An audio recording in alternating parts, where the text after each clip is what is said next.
श्री गणेशाय नमः। श्री हरि संक्षिप्त भविष्य पुराण उत्तर पर्व रत्नाचल और रोप्याचल दान का महात्म्य। भगवान श्री कृष्ण कहते हैं, राजन, अब मैं श्रेष्ठ रत्नाचल दान विधि का वर्णन कर रहा हूँ। इससे दाता सप्त ऋषि लोक प्राप्त करता है। 1000 मुक्ताफल मोतियों द्वारा बना हुआ पर्वत उत्तम, 500 से बना हुआ मध्यम और 300 से बना हुआ अधम साधारण माना गया है। अल्पवित्त व्यक्ति 100 मुक्ताफलों से रत्नाफल का दान करे।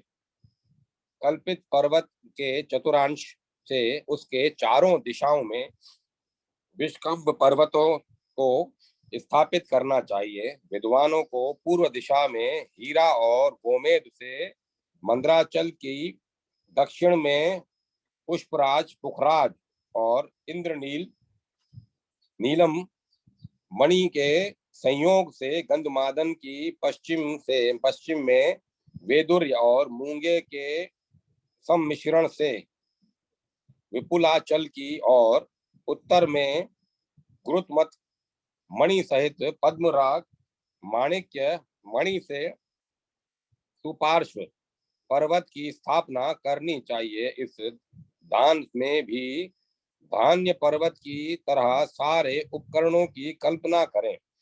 इसी प्रकार स्वर्ण में देवताओं, वनों और वृक्षों का स्थापन एवं आवाहन करें तथा पुष्प, गंध आदि से उनका पूजन करें।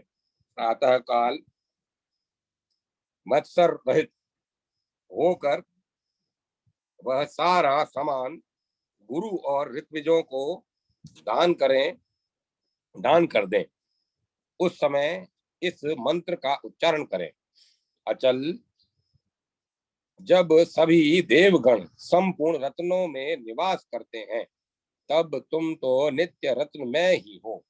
अतः महाचल, हमारी रक्षा करो। पर्वत चूंकि सदा रत्न का दान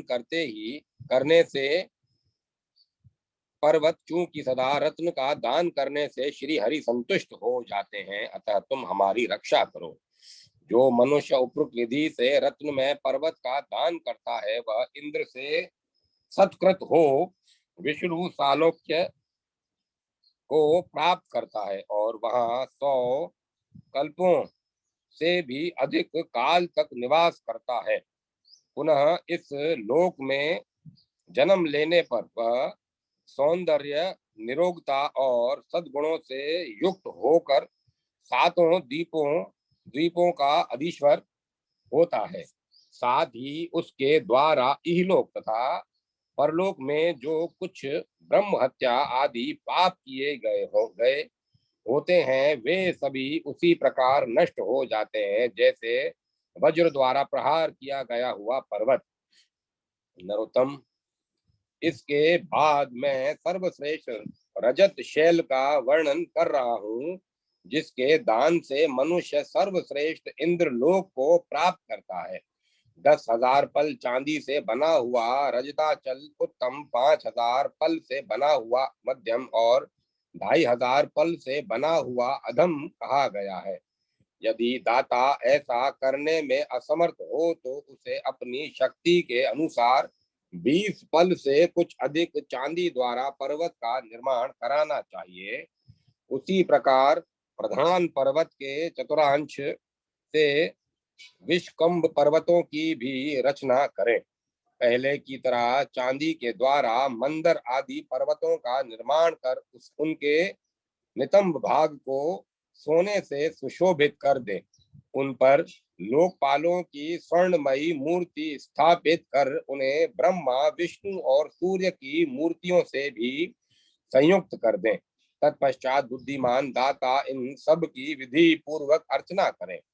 सारांश यह है कि अन्य पर्वतों में जो उपकरण चांदी के होते हैं, वे सभी इसमें स्वर्ण के होने चाहिए।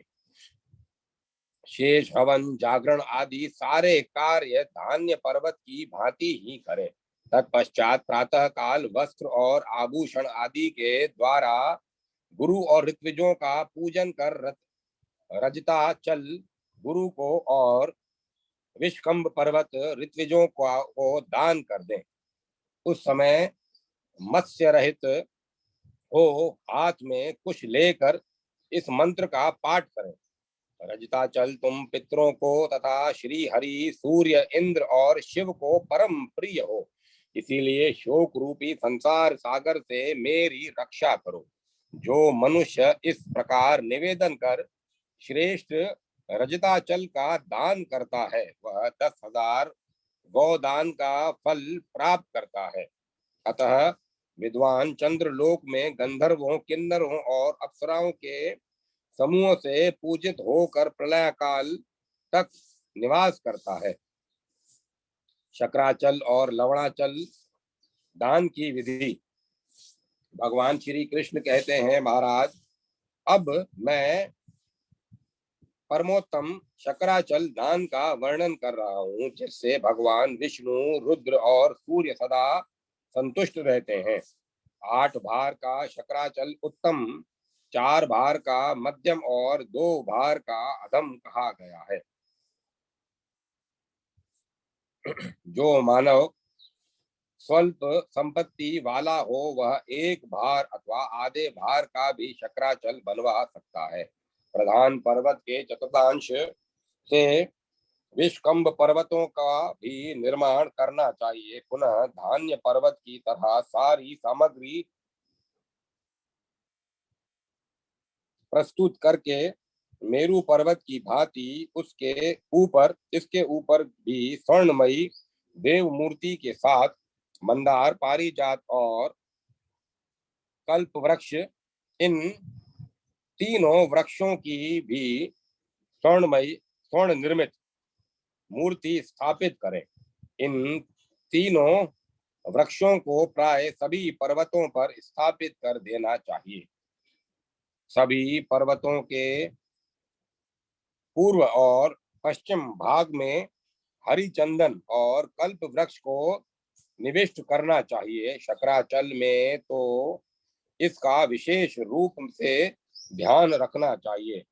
कदम्ब वृक्ष के नीचे मद्राचल पर कामधेनु की मूर्ति, जम्बू वृक्ष के नीचे गंधमादन के शिखर पर भगवान विष्णु की मूर्ति, विपुलाचल पर सोने की हंस की मूर्ति पूर्वाभिमुख और स्वर्णमयी गौ की मूर्ति दक्षिणाभिमुखी होनी चाहिए।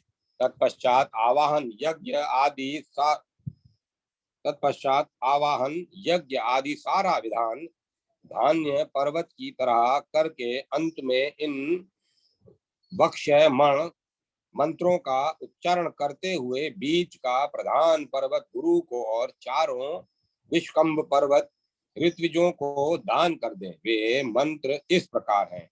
शैलेंद्र, यह शक्कर द्वारा निर्मित पर्वत सौभाग्य और अमृत का सार है, इसीलिए तुम मेरे लिए सदा आनंद कारक हो। शक्राचल देवताओं के अमृत पान करते समय जो बूंदें भूतल पर टपक पड़ी थी, उन्हीं से तुम्हारी उत्पत्ति हुई है, अतः तुम हमारी रक्षा करो। महाशैल, चूंकि शक्रा कामदेव के धनुष के मध्य भाग में प्रादुर्भूत हुई है और तुम शक्रामय हो, इसीलिए संसार सागर से मुझे बचाओ। जो मनुष्य इस विधि के अनुसार शक्राशैल का दान करता है वह समस्त पापों से मुक्त होकर शिवलोक को प्राप्त हो जाता है। पापों से शिवलोक को प्राप्त हो जाता है। वह समस्त पापों से मुक्त होकर शिवलोक को प्राप्त हो जाता है। वहां वह भगवान विष्णु की आज्ञा से अपने आश्रितों के साथ ही सूर्य, चंद्र और तारा गणों के समान कांतिमान विमान पर आरूढ़ होकर सुशोभित होता है। पुनः 100 कल्पों के बाद 3 अयुक्त जन्मों तक भूतल पर दीर्घायु और निरोगता से युक्त होकर सातों द्वीपों का अधिपति होता है।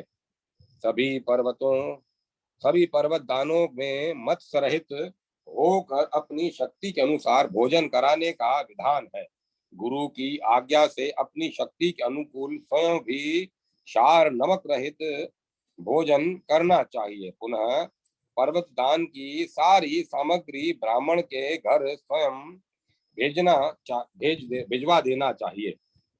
राजन, अब आप लवणाचल दान की महिमा में एक आख्यान सुने। पहले ब्रह्म पर्वत में धर्म मूर्ति नामक एक राजा हुआ था।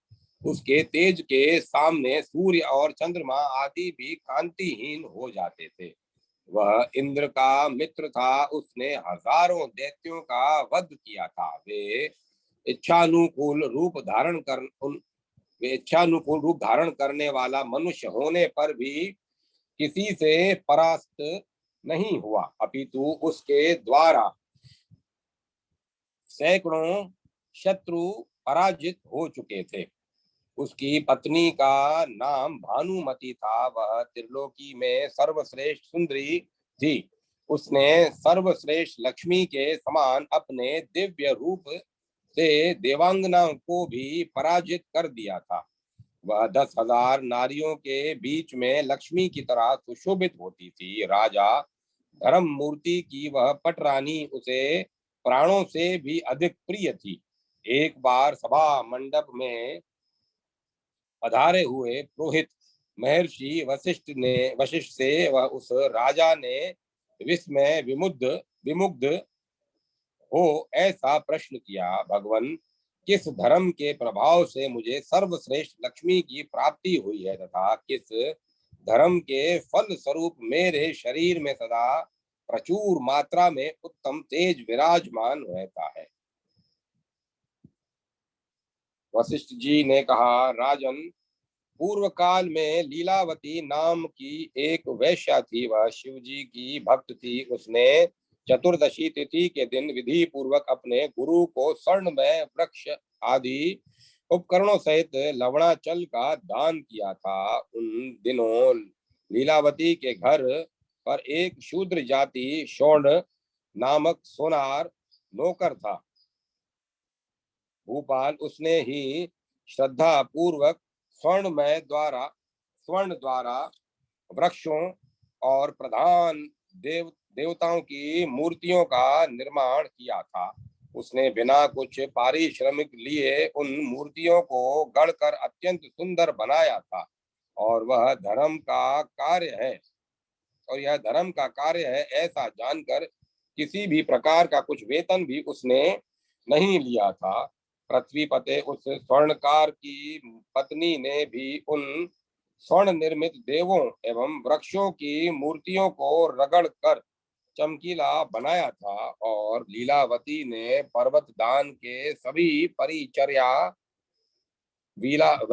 पर्वत दान की बड़ी परिचर्या की थी। उन दोनों की सहायता से लीलावती ने गुरु शुश्रूषा आदि कार्यों को संपन्न किया था। अधिक काल के व्यतीत होने पर वह वैश्या लीलावती समस्त पापों से मुक्त होकर शिवलोक को चली गई। वह सुनार जो अत्यंत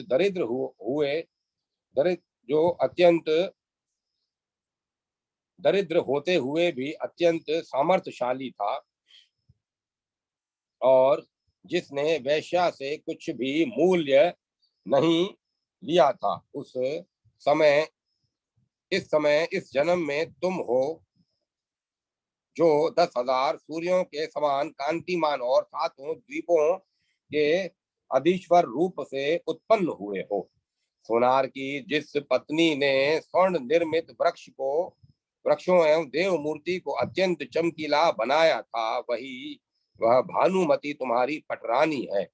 मूर्तियों को उज्जवल करने के कारण उसे इस जन्म में सुंदर गौर वर्ण का शरीर और भुवनेश्वर का पद भुवनेश्वरी का पद प्राप्त हुआ है। क्योंकि तुम दोनों ने दत्तचित्त होकर रात्रि में लवणाचल के दान प्रसंग के में सहायक रूप से कर्म किया था। इसीलिए तुम्हें लोक में अजयता, निरोगता, सौभाग्य, संपन्नता और लक्ष्मी की प्राप्ति हुई है। इस कारण तुम भी इस जन्म में विधान पूर्वक 10 प्रकार के धान्याचल आदि पर्वतों का दान करो। तब राजा धर्म मूर्ति ने ऐसा ही करूंगा कहकर वशिष्ठ जी के वचनों का आदर किया और सैकड़ों बार धान्याचल आदि सभी पर्वतों का दान किया, जिसके फल स्वरूप देवगणों द्वारा पूजित होकर भगवान पुरारी के लोक को प्राप्त हुआ। निर्धन मनुष्य भी यदि उत्कृष्ट भक्ति पूर्वक इन पर्वत दानों को देखता है, मनुष्यों द्वारा दान करते समय उनका स्पर्श कर लेता है, उनकी कथाएं सुनता है और उन्हें करने के लिए सम्मति देता है, वह भी पाप रहित होकर स्वर्ग लोक को चला जाता है। नृपश्रेष्ठ, जब इस लोक में मनुष्य द्वारा भव भय को विदीर्ण करने वाले इन शैलेंद्रों के प्रसंग का पाठ करने से दुख स्वप्न शांत हो जाते हैं, तब तो मनुष्य स्वयं शांत चित्त से विधि पूर्वक इन संपूर्ण पर्वत दानों को करता है, वह विष्णु लोक और शिव लोक को प्राप्त करता है। तो इसमें क्या आश्चर्य है। सदाचार धर्म का निरूपण।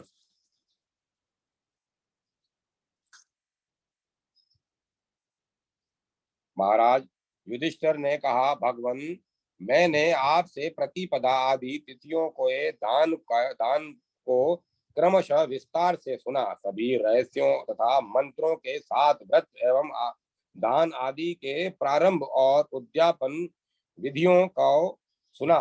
यज्ञ आज्ञादि, दान धर्मों, स्नान विधि, उत्सवों तथा इष्टा पूर्त कर्मों के विषय में भी सुना। फिर भी मधुसूदन, मेरा मन सशंकित हो रहा है, क्योंकि व्रतों के प्रसंग में आपने विविध देवताओं का वर्णन किया है। देव की पुत्र, आपने देवताओं का नानत्व प्रदर्शन किया तथा तिथि के कर्म से अलग अलग मंत्र आदि को भी बतलाया है, परंतु ध्यान योग परायण व्यासादि मुनियों ने केवल अव्यव सर्वगत निर्विकार एक परमात्मा का ही वर्णन किया है। इसमें क्या रहस्य है प्रभु। आपने अनेक विषय बतलाए, पर वर्णाश्रम के आचार और धर्मों का निरूपण नहीं किया। ये सभी महर्षिगण आपकी वाणी सुनने के लिए उत्सुक हैं। इस विषय को आप बतलाएं। भगवान श्री कृष्ण ने कहा, राजन, व्रतों और दानों का तो मैंने सारांश रूप से वर्णन किया है। विशेष वर्णन तो भगवती सरस्वती ही कर सकती हैं। सभी वर्णाश्रमों का सामान्य धर्म यही है कि सभी प्राणी विघ्न रहित हो और सभी कल्याण के भागी बने। यहाँ पर जो मैंने देवताओं के उद्देश्य से व्रतों का आपसे वर्णन किया है, इसमें उसमें भी मूलतः एक परमात्म देव का ही वर्णन हुआ है। जो ब्रह्मा है वही हरि, वही महेश्वर, वही सूर्य, वही अग्नि, वही कार्तिकेय और वही विनायक है। गौरी, लक्ष्मी और सावित्री, ये सभी एक ही शक्ति के भिन्न भिन्न रूप हैं, मूलतः एक ही तत्व है। किसी देवता या देवी को उद्देश्य कर जो मनुष्य व्रत करता है, उसे वहां पर देवी देवता का भेद नहीं जानना चाहिए, क्योंकि वह यह संपूर्ण जगत शिव शक्तिमय है। जैसे अग्नि, वायु और जल के भेद से वसुधा के अनेक भेद प्रतीत होते हैं, किंतु परमार्थिक दृष्टि से विचार करने पर भेद का भान नहीं होता। पार्थ, वेद धर्म के अनुसार जो कोई भी जिस किसी भी देवता का आश्रय कर जिस किसी भी दान अथवा व्रत को करता है, उन सब के मूल में वस्तुतः एक ही परमात्मा की उपासना होती है। मैंने जो व्रत दान की विधि कही है वे सदाचारी को ही फलप्रद होती है, आचारहीन को नहीं। आचारहीन व्यक्ति को 6 अंगों के साथ अदित वेद वेद भी पवित्र नहीं कर सकते। जैसे पक्षी पंख फैल निकलने के बाद अपने घोंसले को छोड़ देता है, वैसे ही ये वेद आचारहीन को मृत्यु के समान परित्याग कर देते हैं। जैसे कपाल में रखा जल कुत्ते के चम्र पात्र मशक में रखा दूध स्थान दोष से अशुद्ध हो जाता है।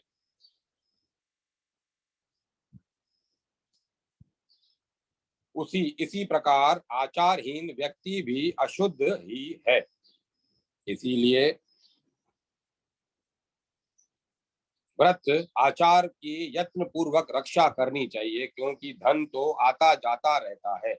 जो धन से हीन है वह दीन नहीं, किंतु जो आचार से गिरा हुआ है वह गिरा ही रहता है, वह मरे हुए के समान है। राजन, इस प्रकार आचार ही धर्म और कुल का मूल है। आचार से च्युत व्यक्ति न कुलीन होता है और न धार्मिक होता है। दुरात्मा व्यक्ति के बहुत बड़े कुल से क्या लाभ, क्या सुगंधित पुष्प में कीड़े नहीं रहते। इसी प्रकार उत्तम कुल में भी दुराचारी उत्पन्न हो जाते हैं।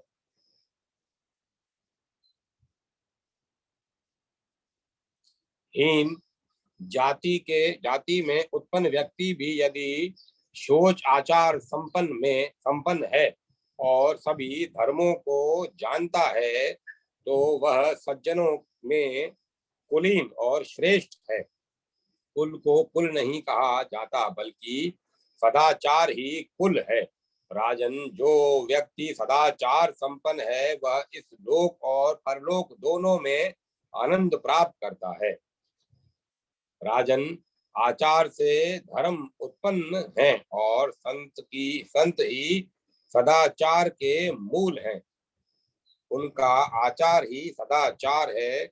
इसीलिए जो अपना कल्याण चाहता है उसे सदाचार का पालन करना चाहिए। सदाचार के पालन से दोष पाप नष्ट हो जाते हैं। संसार जिसे न ठीक से देखता है और न जिसका कभी परिचय पाता है, वह यदि सदाचारी और धर्मात्मा पुण्य श्लोक राम, नल, युधिष्ठिर आदि की तरह है, तो तीनों काल में उसे श्रेष्ठ मानकर सभी आदर की दृष्टि से स्मरण करते रहते हैं और सभी उसका प्रिय करते हैं। जो नास्तिक, ईश्वरीय आस्था से रहित तथा गुरुओं और शास्त्रों की आज्ञा का उल्लंघन करते हैं, अधर्मज्ञ, अधर्मज्ञ और दुराचारी हैं, वे मानो मृतक तुल्य हैं। पर यदि कोई व्यक्ति संपूर्ण लक्षणों से हीन होते हुए भी सदाचार संपन्न, श्रद्धालु और अनिंदक है, तो वह अपनी संपूर्ण कामनाओं को प्राप्त कर लेता है। मानव को चाहिए कि ब्रह्म वेला में जग जाए और धर्म तथा अर्थ के विषय में विचार करे। कभी भी ब्राह्मण अग्नि, गौ तथा सूर्य के सम्मुख मल मूत्र का उत्सर्जन नहीं करना चाहिए। दिन में उत्तराभिमुख और रात्रि में दक्षिणाभिमुख होकर मल मूत्र का विसर्जन करना चाहिए।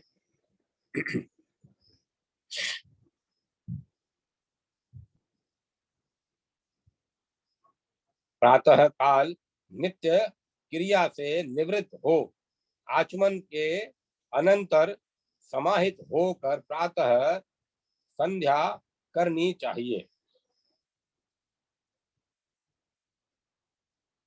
इसी प्रकार वाणी पर नियंत्रण कर मौन होकर सायं संध्या करें।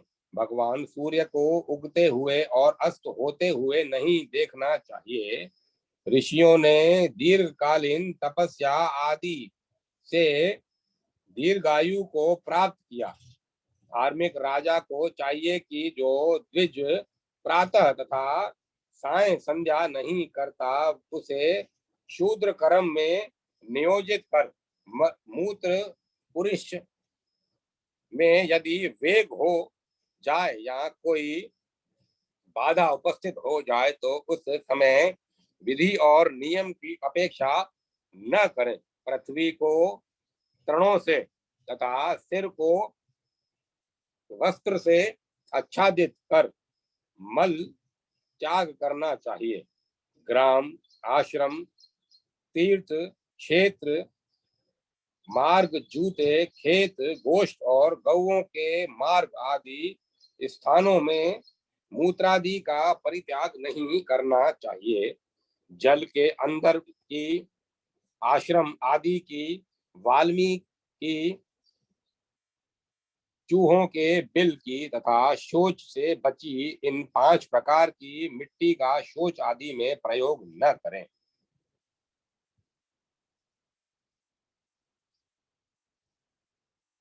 देवताओं आदि की पूजा, गुरुओं का अभिवादन तथा भोजन आदि क्रिया आचमन करने के अनंतर करनी चाहिए।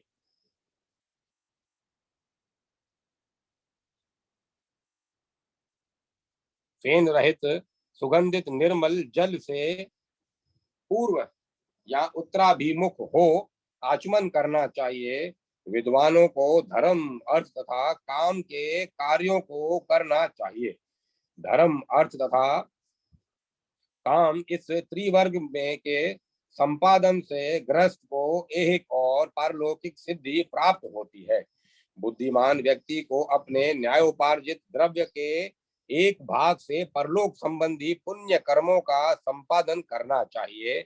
एक भाग का संचय करें और आधे अर्थात 2 भाग का भोजन, व्यवहार तथा नित्य नियमित कार्यों में व्यय करें। अतः न्याय पूर्वक धन के उपार्जन के लिए प्रयत्न करना चाहिए, क्योंकि धन के मध्य में ही धर्म, काम आदि पुरुषार्थ सिद्ध होते हैं। पूर्वान काल में ही केश प्रसाधन, आदर्श दर्शन, दंत धावन तथा देवताओं का पूजन आदि कर लेना चाहिए।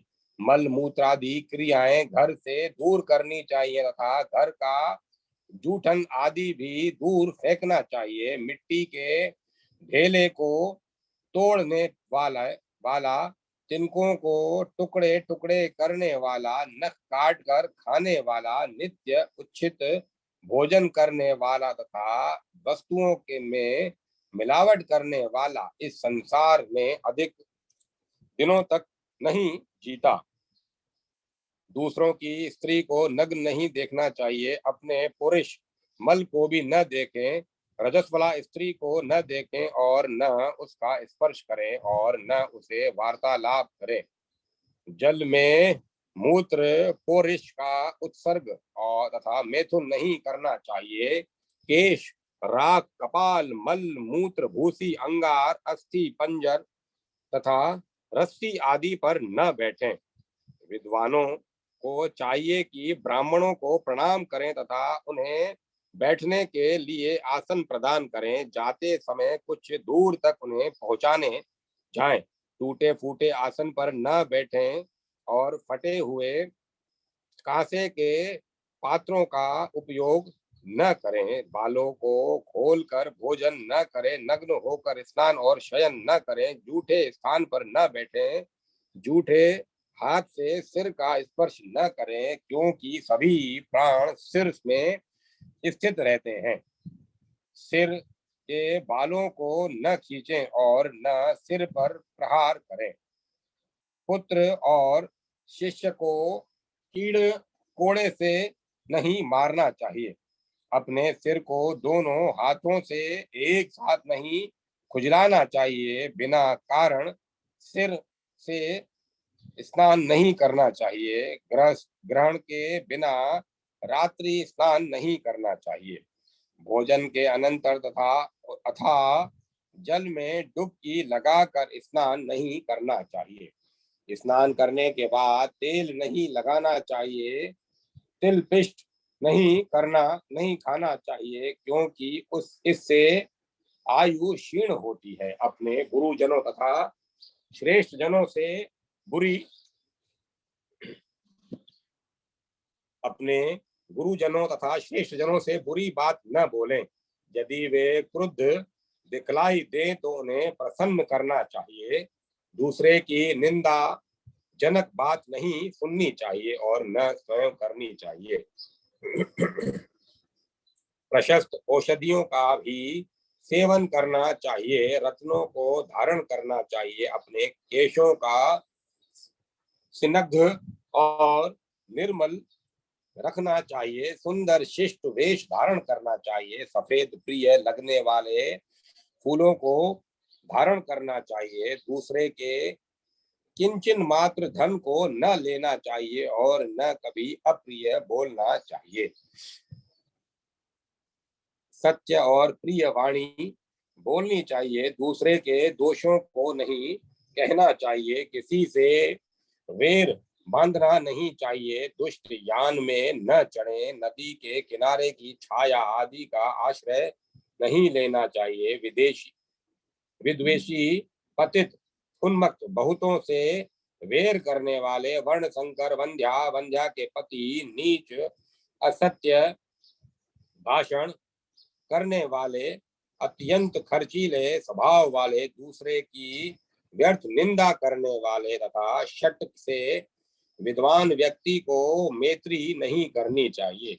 मार्ग में एकाकी गमन न करें। अतिशय वेग संपन्न जल से स्नान न करें। जलते हुए घर में प्रवेश न करें। वृक्ष के ऊपर तक न चढ़ें। शव के प्रति हुंकार न करें। दांतों को परस्पर रगड़ना नहीं चाहिए। नासिका का फुलाना नहीं चाहिए। मुख को अधिक खोल कर नहीं बोलना चाहिए। ऊंचे स्वर से में हंसना नहीं चाहिए और शब्द करते हुए अपान वायु का परित्याग नहीं करना चाहिए। नख से नख नहीं बजाना चाहिए और न छेदन करना चाहिए और न पृथ्वी पर लिखना ही चाहिए। दाढ़ी मूछ के बालों का भक्षण नहीं करना चाहिए। पैर से पैर का आक्रमण नहीं करना चाहिए। गुरु के सम्मुख उच्च आसन पर नहीं बैठना चाहिए। सदाचार तत्पर रहना चाहिए। कामाचारी नहीं होना चाहिए।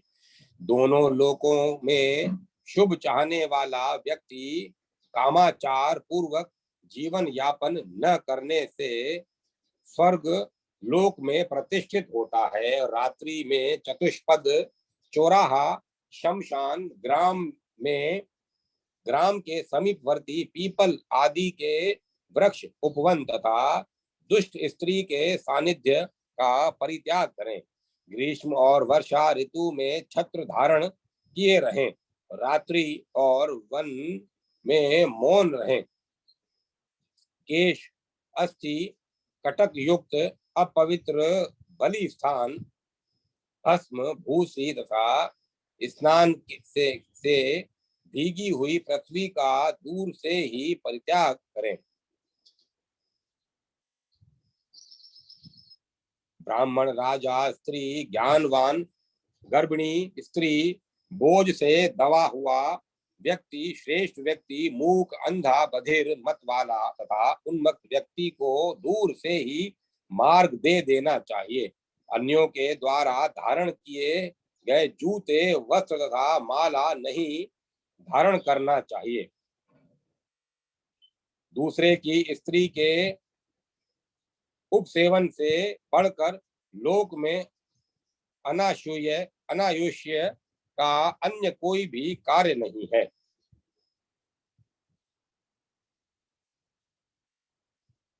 स्त्रियों से ईर्ष्या नहीं करनी चाहिए और स्त्रियों की रक्षा करना कर्तव्य समझना चाहिए। ईर्ष्या करने से आयु का हास्य होता है, अतः ईर्ष्या का सर्वथा परित्याग कर देना चाहिए। मूर्ख, उन्मत्त, व्यसनी, विरूप, अहंकारी, हिनांग, अधिकांग अथवा विद्या से हीन व्यक्ति का तिरस्कार नहीं करना चाहिए। रात्रि में दही और सत्तू का भक्षण नहीं करना चाहिए महाराज।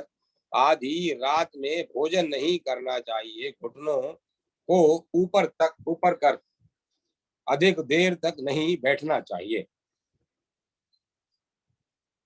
दूर से दूसरे के रहस्य की बात को जानने की उत्सुकता तथा अभिलाषा नहीं करनी चाहिए। पैर के ऊपर पैर रखकर नहीं बैठना चाहिए। अतिशय रक्त, चितकबरा तथा कृष्ण वस्त्र को अधिक समय तक नहीं धारण करना चाहिए और वस्त्र या अलंकार का विपर्य भी नहीं करना चाहिए। दीर्घायु की इच्छा है तो स्त्री को दुर्बल नहीं समझना चाहिए। दूसरे को पीड़ा नहीं देनी चाहिए और परोक्षवादी नहीं होना चाहिए। असहनशील एवं अनम्र भी न हो। अग्नि से दग्ध अथवा परशु से काटा गया वन अंकुरित हो सकता है, किंतु उद्वलित एवं अप्रिय वाणी बोलने पर फिर प्रेम का संचार नहीं हो सकता। मनुष्य को चाहिए कि नास्तिक न बने, वेदों और देवताओं की निंदा न करे, किसी के साथ वैर न करे और न कायर ही बने। ब्राह्मण को कुत्सित वाक्य न कहे, नक्षत्रों को नहीं दिखाना चाहिए। प्राज्ञ व्यक्ति को न्याय के अनुसार कार्य करने वाले बलवान शत्रुजयी राजा के यहाँ सुख पूर्वक निवास करना चाहिए। जहाँ पर स्त्रियां मात्सर्य रहित हों, वहां पर रहना सुखप्रद होता है। जिस राष्ट्र में किसान कृषि कार्य में लगे हों, अतिशय बोलने वाले न हों, जहाँ सभी औषधियां प्राप्त हों, विद्वान व्यक्ति को वहीं रहना चाहिए। जहाँ पर लोग दूसरे को पराभूत करने वाले और वेर की गांठ रखने वाले हों, जन शून्य अथवा अधिक लोग बसते हों तथा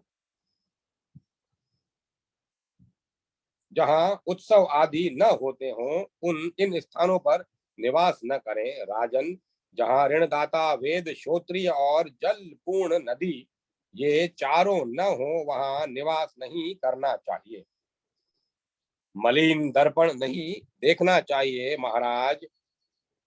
दीर्घ राज्य की इच्छा रखने वाले व्यक्ति को स्वर्णकार के घर का अन्न नहीं खाना चाहिए, उस पर विश्वास नहीं करना चाहिए और न उसे मित्र ही बनाना चाहिए। फूटा टूटा बर्तन, टूटी खाट, कुत्ता और मुर्गा ये चार और कांटेदार वृक्ष, इन्हें अपने दरवाजे पर न रखें। फूटा पात्र घर में होने से कलह होता है, टूटी खाट रहने से भी अच्छा नहीं होता। श्वान और कुकुट वाले घर में पितृ भोजन नहीं करते और कंटक युक्त वृक्षों के नीचे पिशाचों का निवास रहता है। ग्रस्त व्यक्ति को चाहिए कि कुवासनी, गर्भवती, वृद्धा स्त्री, बालकों और तथा आतुर व्यक्तियों को भोजन पहले कराएं।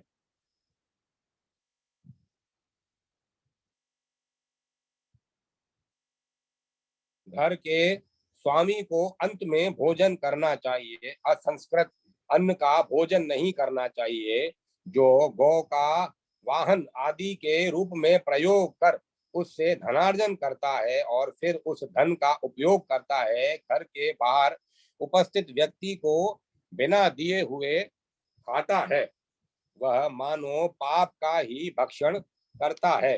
बलिष्ठ बलि विश्वे देव कर्म करने के बाद ही विधि पूर्वक भोजन करना चाहिए।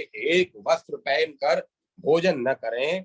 पूर्वाभिमुख अथवा उत्तराभिमुख होकर प्रसन्नता पूर्वक भोजन करना चाहिए। असंस्कृत तथा कुत्सित अन्न ग्रहण नहीं करना चाहिए। शिष्ट व्यक्ति तथा भूखे को भोजन कराने के बाद पवित्र पात्रों में क्रोध रहित शांत प्रसन्न चित्त होकर भोजन करना चाहिए। तख्ते पर रखे पात्र में अनुचित स्थान में असमय में अतिशय संकीर्ण स्थान में भोजन नहीं करना चाहिए। भोजन से पूर्व अग्रासन देकर तन्मय होकर भोजन करना चाहिए।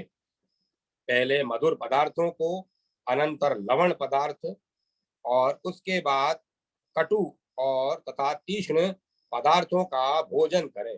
पहले कोमल पदार्थों, बीच में गरिष्ठ व्यंजनों और अंत में द्रव्य युक्त व्यंजनों का भोजन करने से मनुष्य रोग मुक्त रहते हैं। दिन में भुजे में, रात्रि में दही सत्तू में तथा कोविदार कचनार में अलक्ष्मी दरिद्रता का सदा ही निवास रहता है। वाणी का संयम कर मौन होकर अन्न की निंदा किए बिना प्रशस्त अन्न खाना चाहिए। पूर्वाभिमुख या उत्तराभिमुख हो भोजन करने के बाद भली भांति आचमन कर पुनः हाथ का प्रक्षालन करके सावधानी से आचमन करें और इसके बाद अपने अभिष्ट देवता का स्मरण करना चाहिए। अनंतर इन श्लोकों का पाठ करते हुए अपने हाथ से उदर को धीरे धीरे सहलाएं। प्राण, अपान, समान, उदान और व्यान, इन पंच प्राणों को पुष्टि प्रदान करने वाला मेरे द्वारा खाया गया अन्न मेरे लिए सुखप्रद हो। अगस्त्य, अग्नि, वड़वा, नल मेरे द्वारा भुक्त हुए अन्न और पेय पदार्थों को भली भांति पचाए तथा मुझे सुख की प्राप्ति हो और वसुदेव मुझे रोगहीन बनाए। इसके बाद आलस्य रहित होकर अनायास होने वाले कर्मों को करे। भारत, संध्या के समय यदि कोई पथिक आ जाए तो उसका पाद आचमन आदि के द्वारा स्वागत करें। अनंतर अन्न प्रदान एवं शयन के द्वारा उसकी सेवा करें। दिन में आए अतिथि के विमुख हो जाने पर जो पाप लगता है उसका 8 गुना पाप सायंकाल में आए अतिथि के लौट जाने पर होता है। पूर्व और दक्षिण में सिर कर शयन करना चाहिए।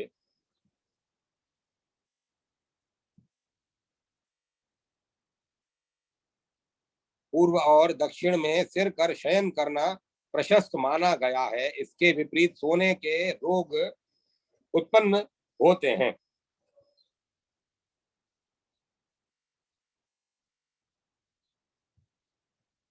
और इसके विपरीत सोने के रोग उत्पन्न होते हैं। ऋतु काल में ही स्त्री सहवास प्रशस्त माना गया है।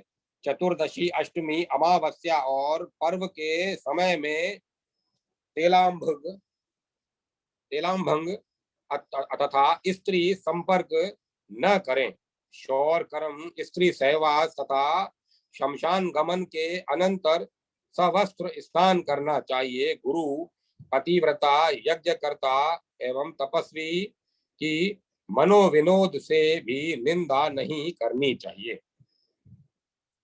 विद्वान व्यक्ति को एक ही साथ अग्नि और जल को धारण नहीं करना चाहिए। गुरु और देवता की और पैर नहीं फैलाना चाहिए। जल को अंजलि से नहीं पीना चाहिए और अधिक वायु तथा धूप का भी सेवन नहीं करना चाहिए। 10 नौकर आदि को क्रुद्ध होकर अपशब्द न कहें। दास, नौकर आदि को क्रुद्ध होकर अपशब्द न कहें।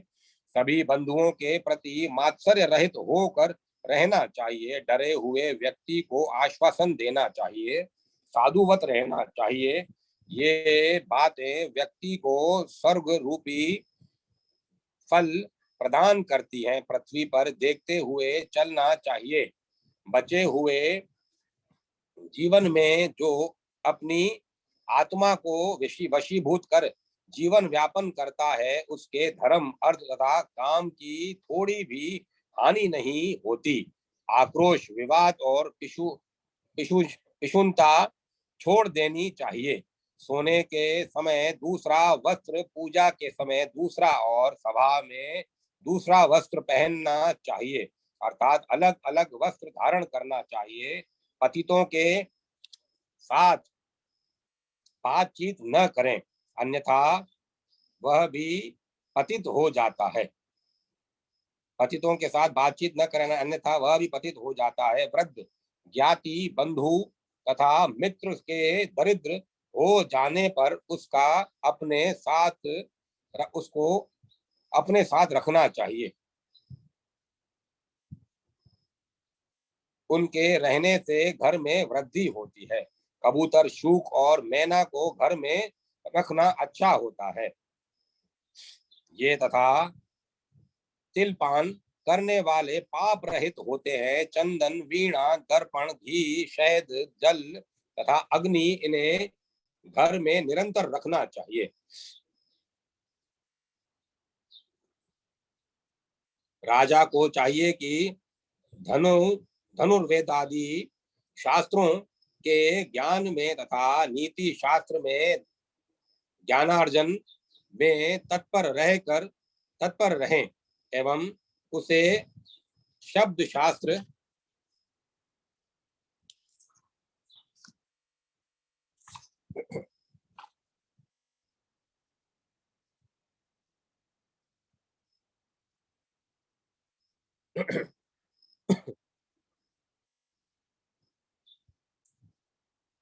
तथा नीति शास्त्र के ज्ञानार्जन में सदा तत्पर रहे एवं उसे शब्द शास्त्र, व्याकरण, यज्ञ शास्त्र, कर्मकांड, गंधर्व शास्त्र, संगीत, कला शास्त्र और इतिहास, पुराण आदि का भी ज्ञान रखना चाहिए। राजन, मैंने ये सब सदाचार के लक्षण बतलाए। अन्य जानने योग्य बातों को वृद्धों से जानना चाहिए। सदाचार ही सभी ऐश्वर्यों का जनक है। इसके पालन से आयु की वृद्धि होती है। ये सभी दोषों को दूर कर देता है। सभी आगमों में सदाचार को ही प्रथम स्थान प्राप्त है। सदाचार से ज्ञान की वृद्धि होती है। आचार परम धर्म है। आचार से ऐश्वर्य, यश, आयु, स्वर्ग और परम मंगल प्राप्त होता है। महाराज, सभी वर्णों के कल्याण की दृष्टि से इन सब का मैंने वर्णन किया है। अतः धर्म, अर्थ, काम रूपी फल को देने वाले सदाचार का सावधानी के साथ सदा पालन करना चाहिए। रोहिणी चंद्र शयन व्रत। महाराज युधिष्ठिर ने पूछा, भगवान, जिस व्रत का अनुष्ठान करने से मनुष्य प्रत्येक जन्म में दीर्घायु, निरोगता, कुलीनता और अभ्युदय से युक्त हो, राजा के कुल में जन्म पाता है, उस व्रत का सम्यक प्रकार से वर्णन कीजिए। भगवान श्री कृष्ण बोले, राजन, आपने बड़ी उत्तम बात पूछी है। अब मैं अक्षय स्वर्ग प्राप्ति कारक परम गोपनीय रोहिणी चंद्र शयन नामक व्रत का वर्णन कर रहा हूँ। इसमें चंद्रमा के नामों से भगवान नारायण की प्रतिमा का पूजन करना चाहिए। जब कभी सरोवर में सरोवर के दिन जब कभी सोमवार के दिन पूर्णिमा तिथि हो अथवा पूर्णिमा को रोहिणी नक्षत्र हो, उस दिन मनुष्य प्रातः पंचगव्य और सरसों के दानों से युक्त जल से स्नान करे तथा विद्वान पुरुष अप्याव्यस्व इत्यादि मंत्रों को 108 बार जपे। यदि शूद्र भी इस व्रत को करे तो अत्यंत भक्ति पूर्वक सोमाय नमः, वरदाय नमः, विष्णवे नमः, इन मंत्रों का जप करे और पाखंडियों अविधर्मियों से बातचीत न करें। जप जप करने के पश्चात अपने घर आकर फल फूल आदि के द्वारा भगवान श्री मधुसूदन के अंगों की पूजा करें। साथ ही चंद्रमा के नामों का उच्चारण करता रहे। सुगंधित पुष्प नैवेद्य और धूप आदि के द्वारा इंदु पत्नी रोहिणी देवी का भी पूजन करे। इसके बाद रात्रि के समय भूमि पर शयन करे और सवेरे उठकर स्नान के पश्चात पाप विनाशाय नमः का उच्चारण करते हुए ब्राह्मण को घृत और स्वर्ण सहित जल से भरा हुआ कलश दान करे। फिर दिन भर उपवास करने के पश्चात गौमूत्र पीकर मांस वर्जित एवं खारे नमक से रहित अन्न के 28 ग्रास दूध और घी के साथ भोजन करें। तदंतर 2 घड़ी तक इतिहास पुराण आदि का श्रवण करें। राजन, चंद्र स्वरूप भगवान विष्णु को कदम्ब, नील कमल, केवड़ा, जाति पुष्प, कमल, शतपत्री का बिना, कुमलाय, कुब्ज के फूल, सिंधुवार, चमेली, अन्यान्य श्वेत पुष्प, करवीर पुष्प तथा चंपा ये फूल चढ़ाने चाहिए।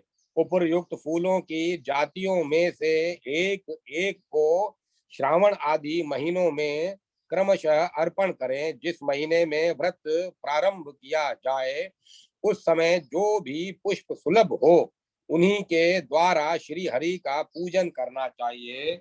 इस प्रकार 1 वर्ष तक इस व्रत का विधिवत अनुष्ठान करके समाप्ति के समय व्रती को चाहिए कि वह दर्पण तथा शयनोपयोगी सामग्रियों के साथ शय्यादान करे।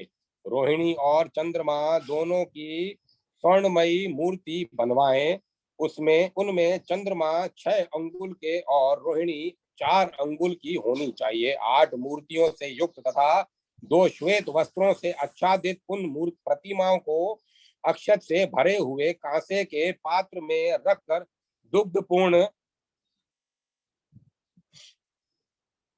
कलश के ऊपर स्थापित कर दें तथा पूर्वान के समय अग्नि, चावल, ईख और फल के साथ उसे मंत्रोच्चारण पूर्वक दान कर दें। फिर जिसका मुख थुथुन स्वर्ण से और खुर चांदी से मढ़े गए हों ऐसी वस्त्र और दोहिने के साथ दूध देने वाली श्वेत रंग की गौ तथा सुंदर शंख प्रस्तुत करें।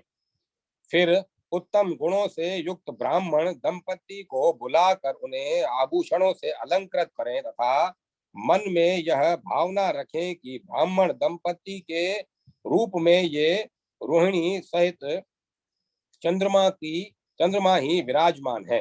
तत्पश्चात उनकी इस प्रकार प्रार्थना करें। श्री कृष्ण जिस प्रकार रोहिणी देवी चंद्रमा स्वरूप अपनी शैया को छोड़कर अन्यत्र नहीं जाती उसी तरह मेरा भी इन विभूतियों से कभी विछोह न हो।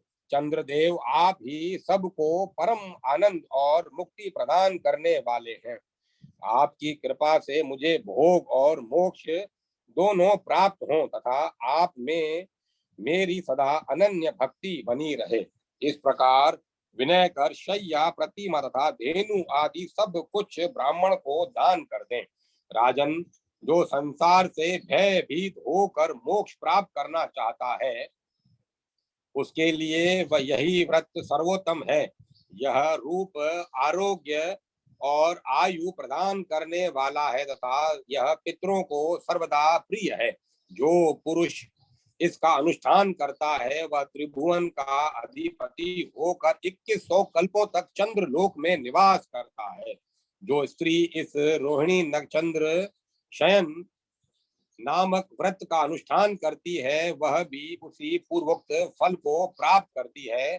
साथ ही वह आवागमन से मुक्त हो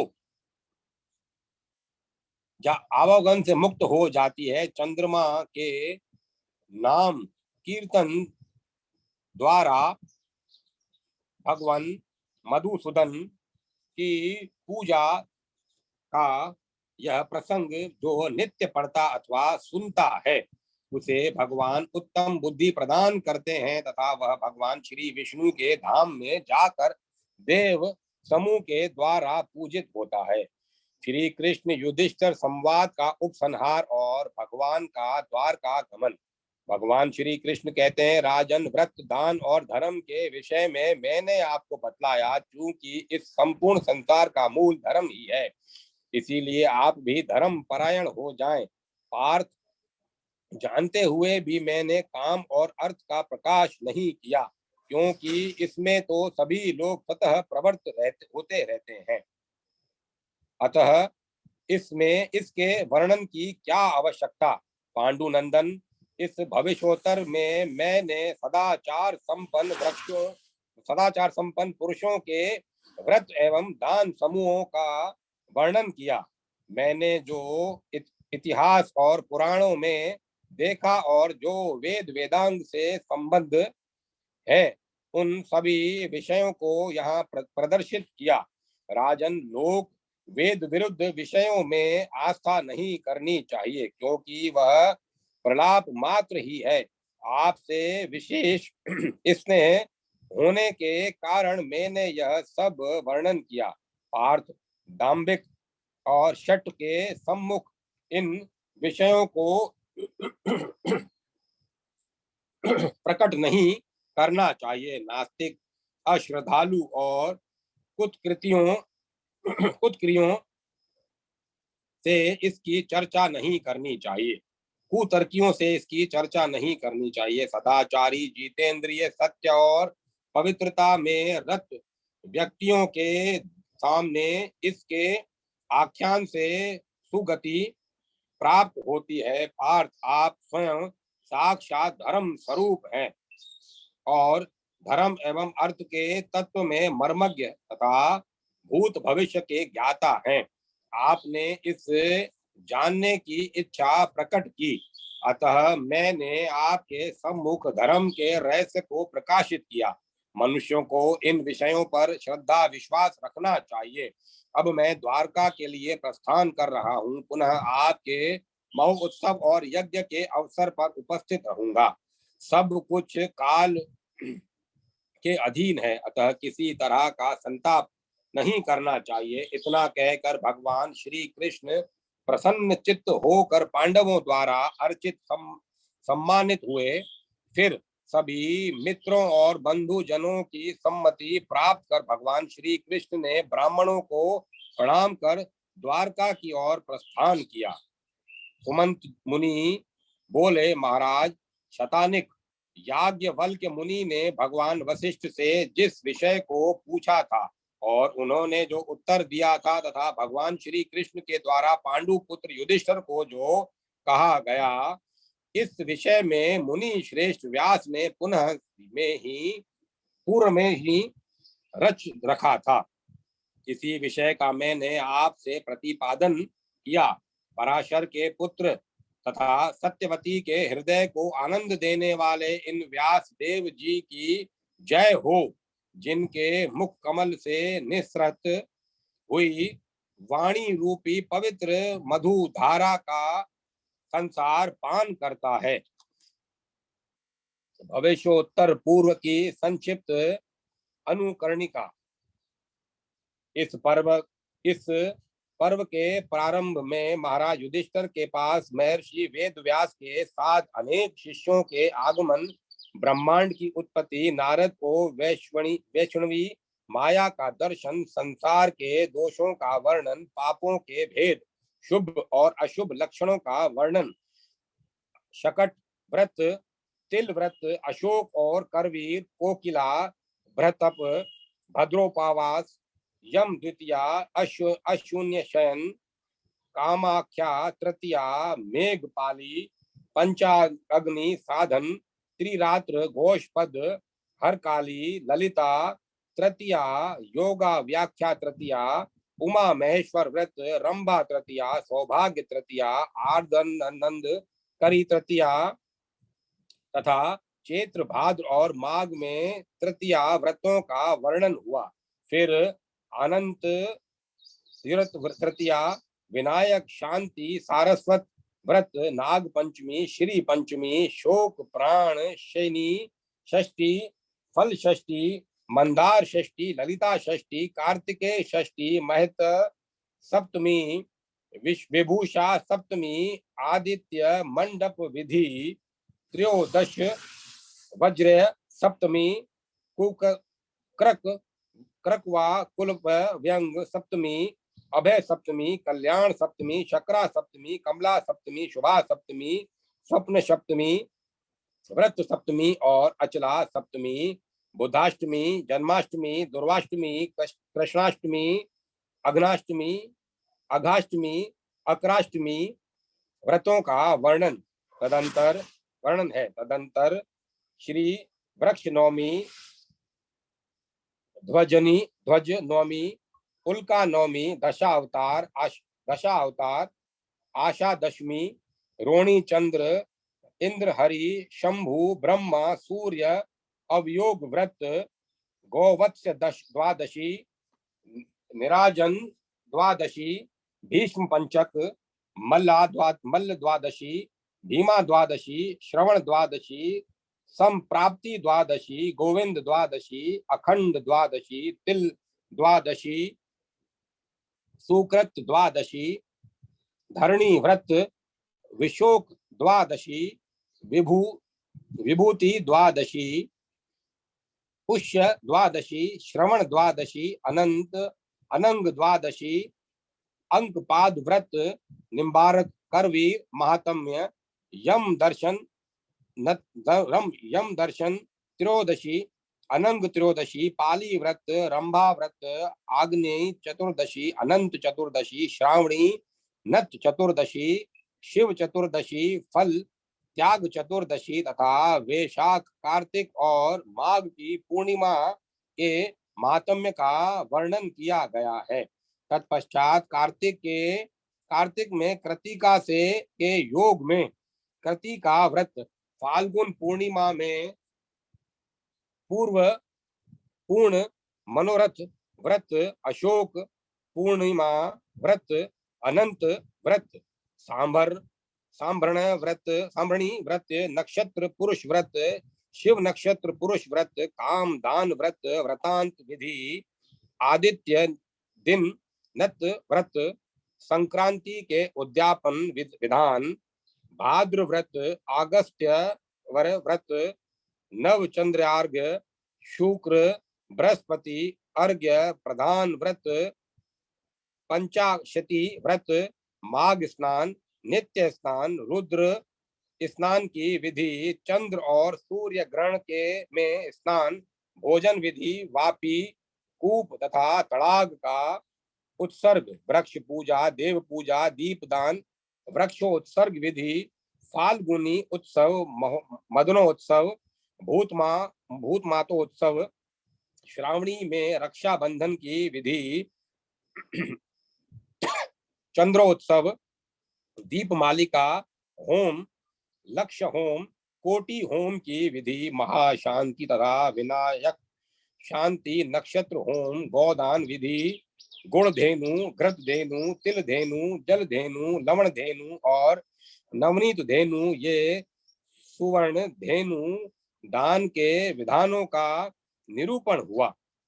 ये सभी देव कार्य हैं। कल्याणकामी पुरुषों को इन धर्म कार्यों को यथाशक्ति अवश्य करना चाहिए। भविष्य पुराण अंतर्गत उत्सव उत्तर पर्व संपूर्ण। श्री भविष्य महापुराण संपूर्ण।